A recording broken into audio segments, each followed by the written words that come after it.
to investigate. And Roger Stone took this kind of scornful attitude about it all, almost a kind of Trumpian attitude. Who cares about Congress? No one cares about them. Well, somebody does care, jurors, who are told that it is a crime to lie to Congress, and they will find you guilty and send you to prison. And there are people, like Gordon Sondland maybe, who want to pay attention to this verdict today. John Carl, the president's still paying attention to the news right now. He's already tweeted showing where his sympathies lie. Absolutely. And I will have a chance to ask him directly about this, George. The president's got an event at 2 o'clock at the White House. We will be in that forum, and I will ask him. But here you see what he has just said about Roger Stone via Twitter. So they now convict Roger Stone of lying and want to jail him for many years to come.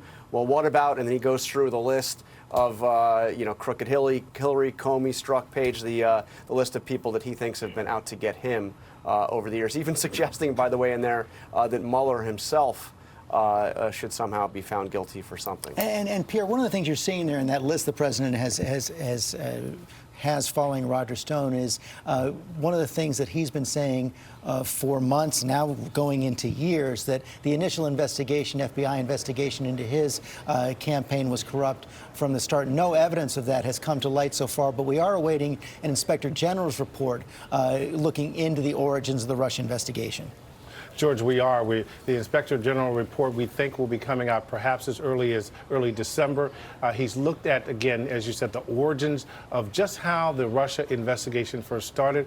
Were those surveillance warrants duly lawful, which were put forth by the Justice Department? Also, we have a separate investigation beyond the Inspector General investigation being conducted by the Attorney General and a former and a federal prosecutor on his team that is looking at whether any laws were broken in connection with how the origins of the investigation started as well, George. And one of the things I think is important to remember about this Stone conviction is that the WikiLeaks whole scandal involved the fact that the U.S. government, the intelligence community, determined that WikiLeaks got their information, the dirt and the emails that they were publishing concerning Hillary Clinton, from the Russians. That is the contention of the U.S. intelligence community that they put forth, George. Okay, Pierre, thanks very much. We're seeing the committee now take their seats. Chairman Adam Schiff is taking the stand again. David Muir, I want to bring you in on this as Ambassador Yovanovitch comes back into the hearing room. She will now face Republican questioning, and Republican members of Congress forced to respond to that president's tweet about Yovanovitch during the break. It'll be really interesting, George, whether or not their questioning changes. We don't know what their plan was going into today, but how much that questioning changes based on that real-time tweet that we saw from the president with criticism for Marie Yovanovitch, even as she was testifying before the American people. But it's interesting, Democrats certainly taking note of this intimidation that they've already talked about, Adam Schiff talking about it during this break here a moment ago, and these parallel storylines that are playing out today with Roger Stone. Part of the conviction today involved witness tampering, intimidation of one of his own associates. These parallel storylines that continue to play out, and whether or not Republicans dare go there with her today. The RNC saying, while we were on break here a moment ago, that hurt feelings don't matter, trying to react in real time to her description of the color leaving her face back when she learned of her name in the transcript,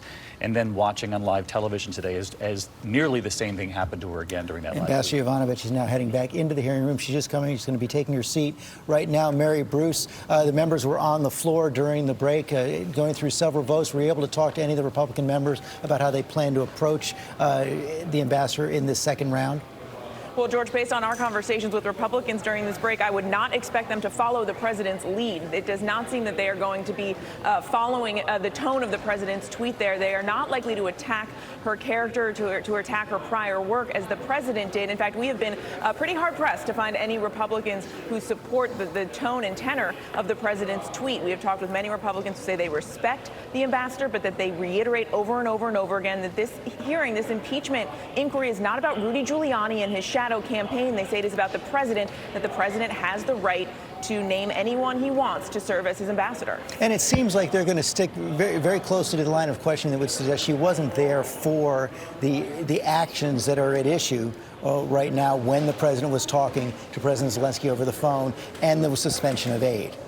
And that is the message that we've been hearing over and over again from Republicans in these past few days, is that these witnesses are relaying information that they heard through someone else, that it's hearsay, that it's not coming from the president directly. The issue with that, George, as Democrats will point out, is that there is a growing number of career officials, State Department officials, who are all raising concerns. I have asked many Republicans, are all of these other officials simply wrong? And Republicans will say again and again, this is about the president's actions, and they say you need to hear from people with firsthand accounts. Of course, the president himself is blocking some of those firsthand witnesses from appearing here on the Hill. We just heard the gavel go down. Let's go to the hearing room. Parliamentary inquiry.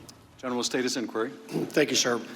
It appears that counsel for the witness this morning has paper copies of the slides that were used during the questioning.